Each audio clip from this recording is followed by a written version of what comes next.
엔티코아뷸레이션 매니지먼트와 관련돼서 프로타민의 이제 오버도징을 이제 예방하기 위한 방법들을 얘기를 하고 있는데,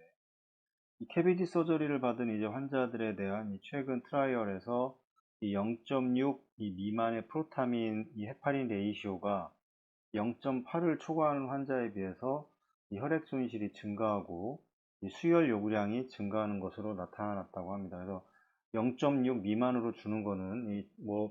프로타민을 많이 주면 이제 이 혈액의 이제 블리딩을 더 조장을 할 수가 있는데, 그거를 더 작게 주기 위해서 0.6 미만으로 했을 때는 이제 혈액 손실이 증가를 하고 수혈 요구량이 증가를 하는 것으로 나타났기 때문에,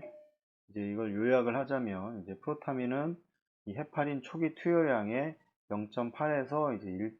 1.0의 이제 레이시오로 이제 투여되는 것이 가장 이제 적절하다고 이 가이드라인에서는 이야기를 하고 있습니다. 이 헤파린의 이제 어떤 이 sufficient한 concentration, 이 absence, 어떤 이 그 결핍 상태에서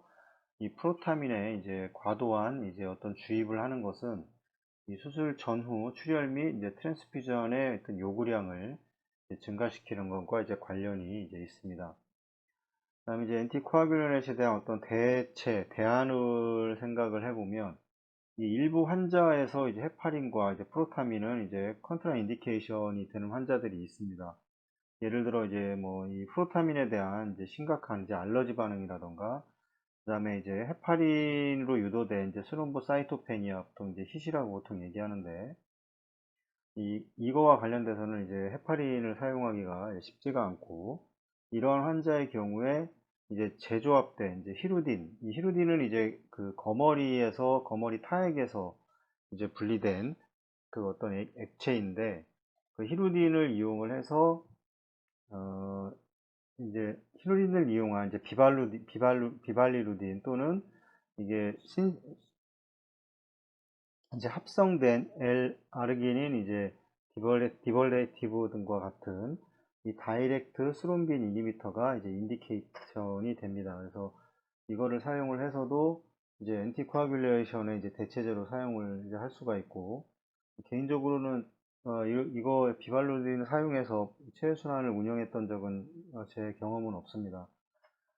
이 비발리루딘의 이제 세라피틱 레벨은 이제 ACT도 이제 사용을 할 수 있지만,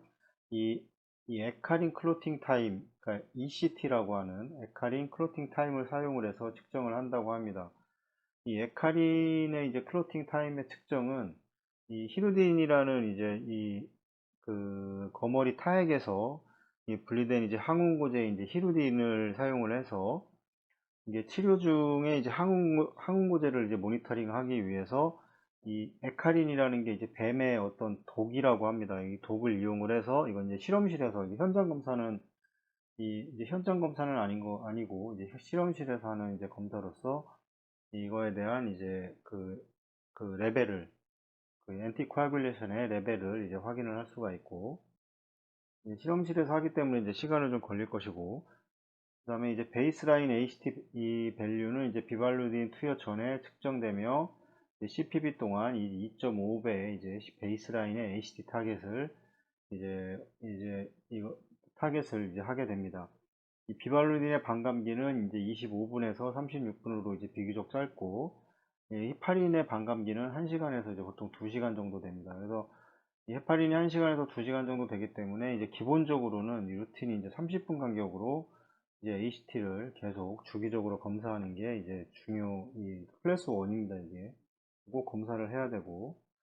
이 비발리딘의 이제 어떤 그 클리어런스, 그러니까 제거율 같은 경우에는 주로 이제 단백질 분해 분열에 의해서 이루어지게 되고, 나머지 20%는 이제 신장에 의해서 이제 제거가 되게 됩니다.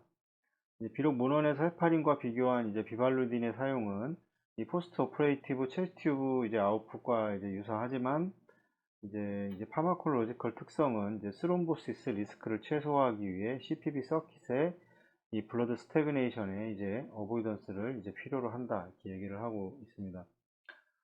이제 뭐 ACT와 관련돼서 CPB 동안은 이제 480초 이상을 이제 유지할 것을 이제 유지를 해야 되고, 그 다음에 이제 뭐 코티드가 되지 않는 어떤 장비와 이제 카디오토미 석션 이런 곳에서는 이제 480초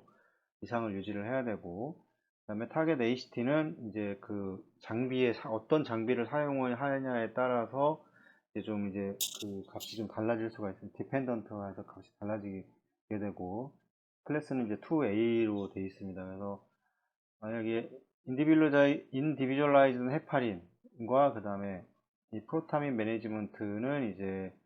이게 포스트 오퍼레이티브의 코아뷸레이션 어브노말리티와 이제 블리딩 컴플리케이션, 심장 수술에서 이제 CPB를 하는 동안에 이제 그걸 감소시키는 거를 이제 이게 요구가 돼야 되고,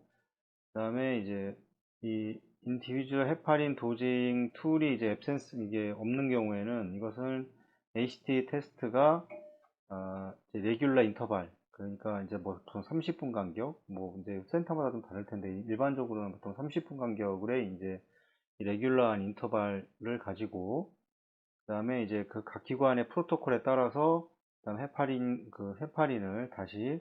그 이제 더 주입을 하거나 이렇게 되게 됩니다. 이거는 간격을 해서 측정을 하는 거는 이제 클래스 1으로 이제 나눠 있습니다. 이 프로타민의 이제 오버도징은 피해야 되고, 그 다음에 이 포스트 오퍼레이티브 코아뷸레이션 어브노말리티와 그 다음에 블리딩 컴플리케이션, 심장 수술 CPV 관련돼서 이거를 피하기 위해서 이 프로타민의 오버도징은 이제 피해야 됩니다. 그래서 2A고 클래스가. 그 다음에 이제 환자의 이제 컨트라 인디케이션, 헤파린의 컨트라 인디케이션과 이제 프로타민과 헤파린의 컨트라 인디케이션에서, 여기서는 이제 보통 CPB를 이용한 수술 동안 다른 이제 대안이 필요하게 되고, 이거는 이제 비발루딘을 사용을 해서 엔티코아뷸레이션을 진행을 이제 하는 거고, 이거 2A로 이제 클래스 이제 2A입니다. 그래서 이 환자의 이제 헤파린과 프로타민의 그 사용의 이제 컨트라 인디케이션은 그 이제 CPB를 요구하는 어떤 수술, 그리고 이제 확연한 이제 레날 디스펑션이 있는 경우, 이 엔티코아뷸레이션은 이 아그로토반이라고 하는 이제 이런 거를 요구를 하게 됩니다. 그래서 이거에 대한 이것도 클래스 이제 2B로 이제 이용이 되게 되고, 그래서 헤파린의 대체제로는 이제 이 비발로리딘을 보통 사용을 하게 되고, 이거를 측정하는 방법은 ACT로도 가능을 한데, 이거는 이제 좀 더 직접적인 이 에카린 클로팅 테스트를 이용을 해서 이제 실험실에서 테스트를 이제 하게 됩니다.